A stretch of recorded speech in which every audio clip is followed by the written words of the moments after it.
All right, 3.25 is Friday. It is right around the corner, and I have been asked by you guys to talk about the Atlas tree and how I plan to progress the Atlas tree. I've done a couple of tests. I've done different, I've talked to different people, and I think I know the way that I personally want to handle the Atlas. Now, what I'm going to talk about today is how I'm going to personally approach it, how I'm going to be spending my points. I have a bunch of different planners kind of giving away different points. I'll walk you through the thoughts that I have in terms of how I want to do it. And this is going to be my approach. I don't know if this is going to be the best approach for everybody. My plan will be very simple and straightforward. My plan is to get some map connected nodes. My plan is to get some Kirac nodes so I can have Kirac missions, and then some map tier up nodes. Now, note the best part about the Atlas is we get 3 Atlas trees. We get one when we start and get to the Atlas. We get one at 50 points, and then we get another one at 100 completed points. So you'll have Atlases to really mix and match and play around and do all kinds of things. And if you mess one up, it's really, really easy to unlock another one. One thing that I will say with the Atlas, and not to spend a whole lot of time yapping about it, is in one of my test runs, I didn't take these Kirac nodes, and I just kind of went a completely different route, and I really regretted it. I think these Kirac nodes for like day 1, hour 9, hour 10, pushing into the Atlas are really, really, really strong. So don't discredit them. I think they're great. The only thing I'm not too sure about, and hopefully you guys can give me some insight on, is I didn't take any of these Atlas nodes down here for more Kirac. So if you guys have an opinion on them, I'd love to hear about it. But let's get into what's going on. Like I said, day 1, I plan on blitzing through the campaign, either as like Ellie Hit of the Spectrum or Poison Concoction of Bouncing. I haven't really decided on that yet. What I have really decided on, and one thing that I'm really set in stone, is I know I want to do Blight, and I know I want to approach the Atlas in that way. So I've devised the plan, and you can see I've built it into a bunch of different tabs. And essentially what I'm going to do is I'm going to blitz right up the middle. I'm going to grab these Kirac nodes, and then I'm going to grab this for an extra map mission. And then I'm going to come up here and grab map tier up nodes. You want to take map tier up nodes. They're really important. This entire wheel is essentially going to help you like kick up your maps from tier 1 to tier 2, tier 2 to tier 3. And it's really going to help you work your way up the overall Atlas until we get to the Eater and Exarch fight. Once we start getting the Void Stones, things start to get a little bit easier. The minute we get Void Stone 1, getting Void Stone 2 becomes a lot easier. The one minute we have Void Stone 2, we can start doing a lot of really cool things. Now, overall, this I've been on the fence about. Sometimes this is really good, sometimes it's really not. In the past, it used to be really good to give you a second mission every day, but now it gives you 6%. So we're definitely going to take it. We're going to take this entire wheel. And the only thing I'm not really too sure about is when we go into phase 2 of the Atlas, the next 30 points, where I want to go. This is where this question originally comes back in from over here. Do we want to take these couple of Atlas points or not? I leave it to your discretion to really experiment. If you find that you're not getting enough Kirac missions, you want more Kirac missions, you want to rely more on Kirac, it's probably worth going towards these. If you're not too worried about it, don't go towards them. I personally, as of recording this right now, don't think I'm going to be going towards this. What I will say is when I get to this tree here, the first thing I am going to go for is Shaping the Skies. I'm going to stay on the left side of the tree because all the Blight stuff is on the left side of the tree, and I'm going to want to go for Shaping of the Skies. It gives you more chance, a 15% more chance to tier up your maps. You get more map tier chances here. And then from there, we're going to go start taking into our Blight nodes. There is an argument to go over here and grab Shaping the Mountains. You can actually go like this next and come here and grab this. I'm not sure we need this, and this to tier up our maps. But if you find that your maps aren't really tiering up enough, or you're having a hard time progressing your Atlas, it is a-okay to come this way and grab this node. Once again, this is another one of those, I leave it to your discretion to figure out what you want or don't want. Now, I'm going to start by coming here and taking these Blight nodes. This is just going to give us basic chance to get Blight in the Atlas tree. You see from this node alone, this gives us 76%, and then the base 10% to get any Atlas gives us an 86% chance. So we have a really overall good chance to get Blight on almost every single map starting. If your build struggles, it'll get easier. Essentially, after we get this, we're going to go right up here and we're going to take Sturdy Construction.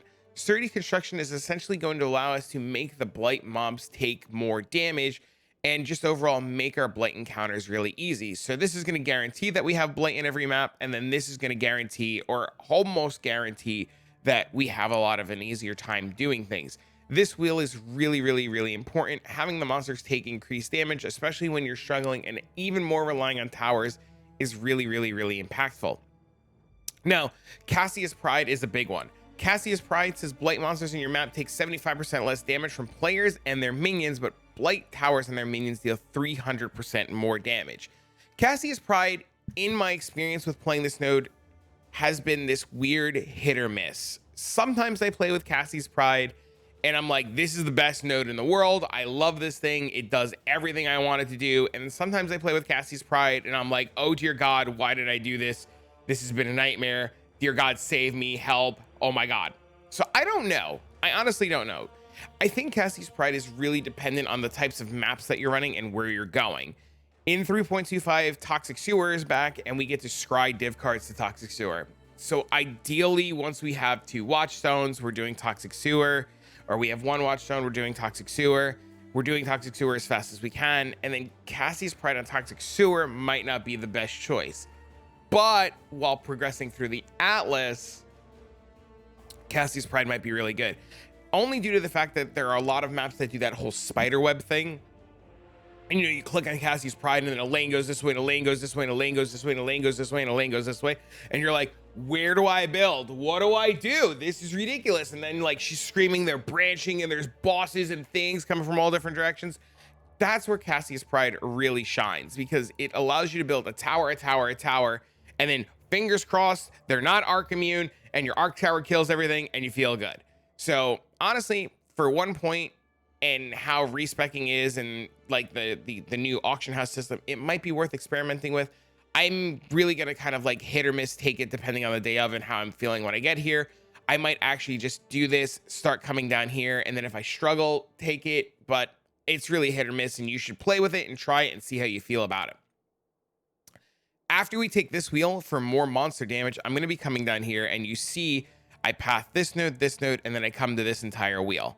This wheel is really interesting. I like this wheel a lot. I think this wheel is really impactful. This node here gives you 8% more non-unique monsters in your Blight, which just gives you 8% more monsters and, you know, just more loot. This one, again, 8% more monsters and more loot, 6% more monsters and more loot. I think these are great. These are going to get you tons of like extra mobs and extra stuff dropping out of your Blight. We're going to take these 2 nodes here to give us the mythical 100% chance for Blight.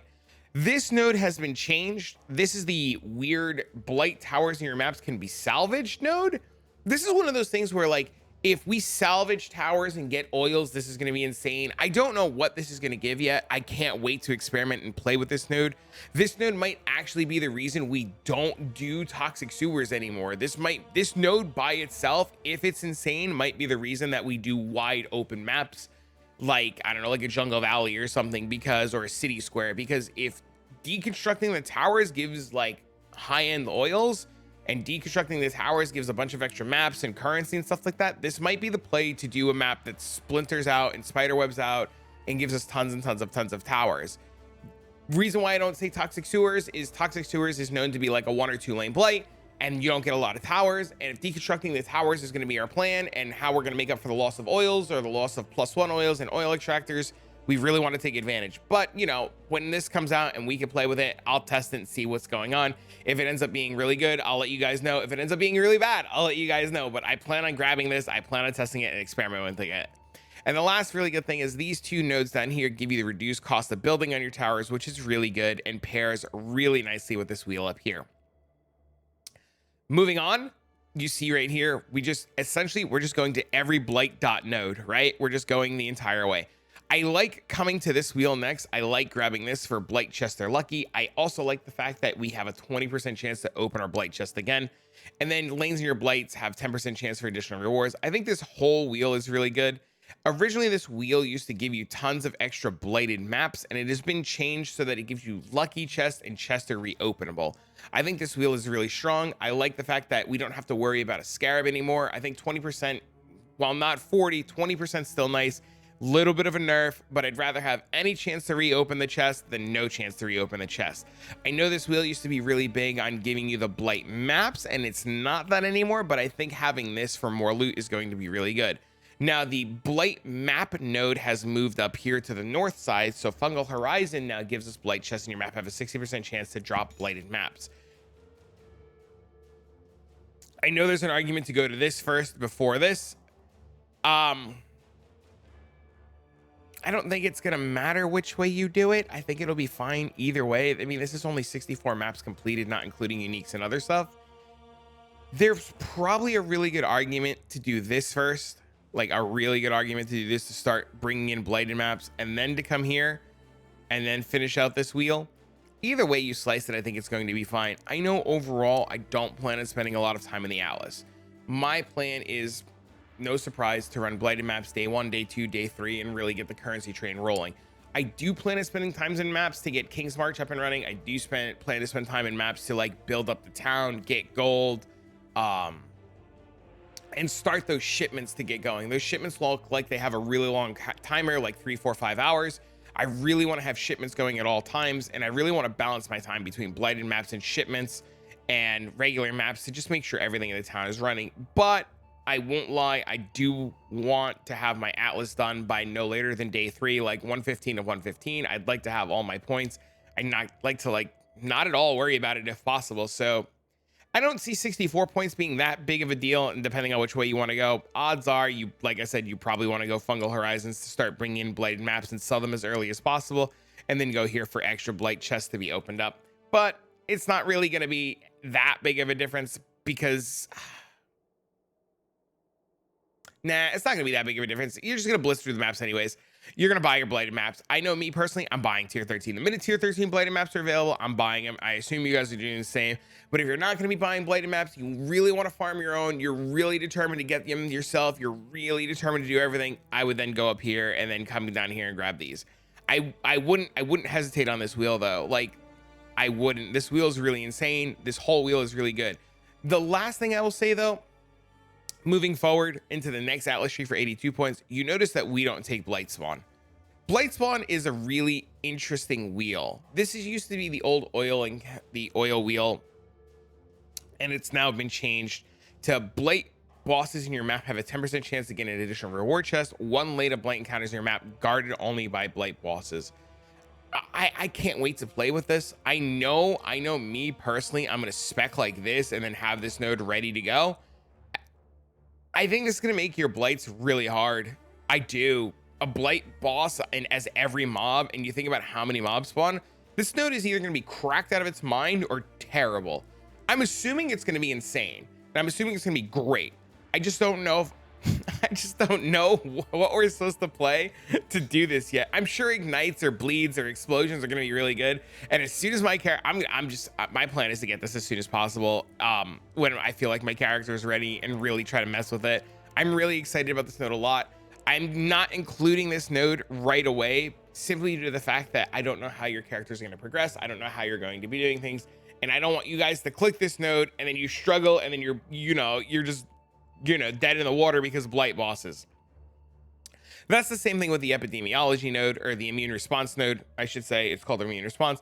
This node too, I'm not taking this node at any time in my early progression of the tree, simply due to the fact that this node spawns monsters at 100% increased rate, and between like it being non-stop blight bosses and monster spawning at an increased rate, like,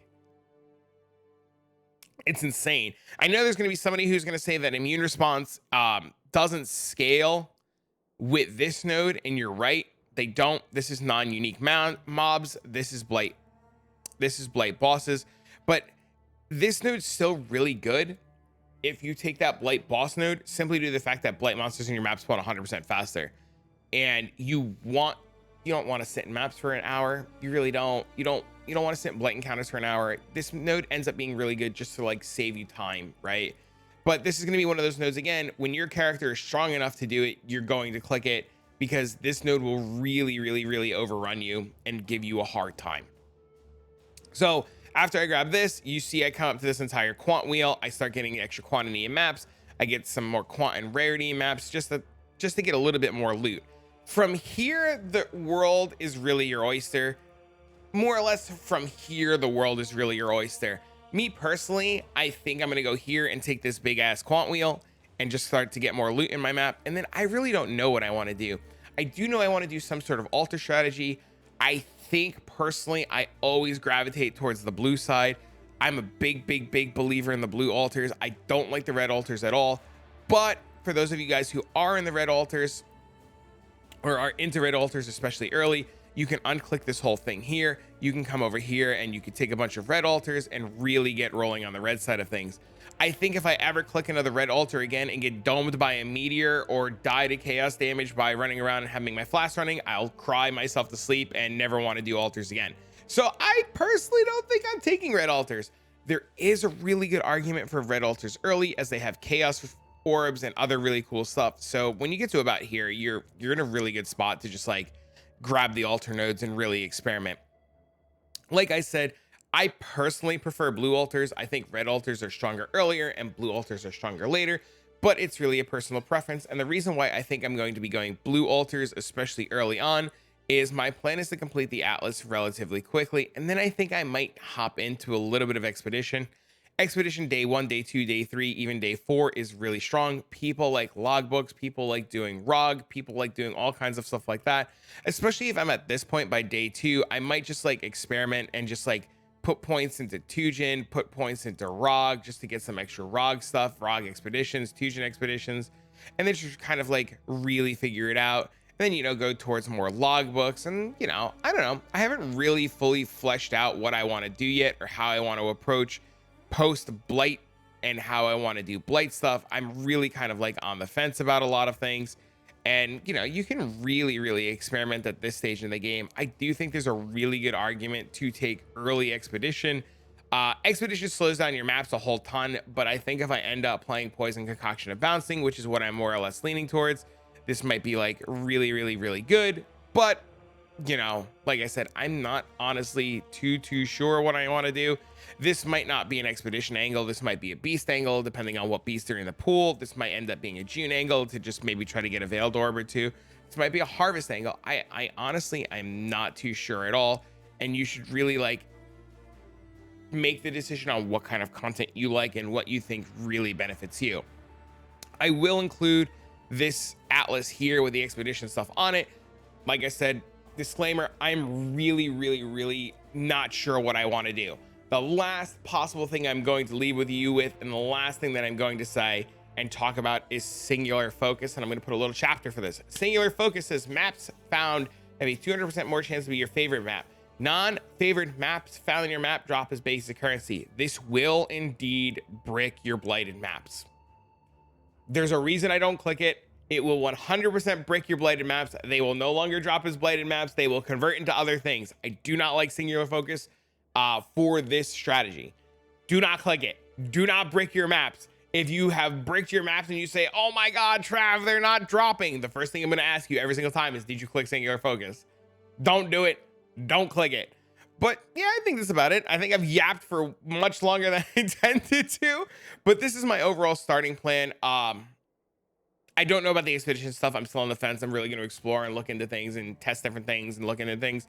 But I can say with confidence that I will end up at least here at sometime day 2, day 3, and then eventually respec out of this and figure it out. As I progress and do different atlases and find different things I like, I will 100% make videos. I will 100% put them out. So if you're not following the YouTube, make sure you click that subscribe button. Make sure you click that bell icon to be notified about future updates, especially with 3.25 coming out.